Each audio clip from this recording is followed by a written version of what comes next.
CHP henek Kemal Kılıçdaroğlu nezikafı dibinin. Le Kemal Kılıçdaroğlu emu Dersimi de hasibinin. Jibervi henek meru diroka Dersimi dönürkhinin. Tüşte hatiye sere Dersimi. Bavari sere Kurda gişi da cihati.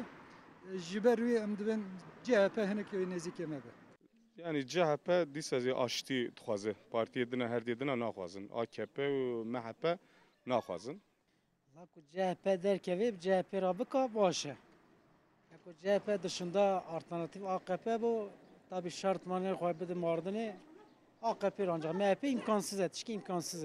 HDP را barış süreci berdewam bika. Evê xûnê bida sıkınandın.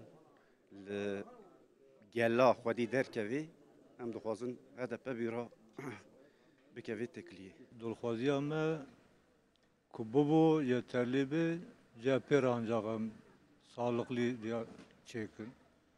Ku bîra zî yeterlî ne güçlü bu şu an MHP re çê nabe. Ancak HDP, CHP AK Parti re çê bû. Çağa nefsere xwe ya CHP ve AK Parti fark nak. Rastî ez naxwazim her koalîsyonê ku biçe jî CHP ra çêtir e. CHP divanê de çêtir. Biraz dixwazim CHP re here vekidî kesere nere.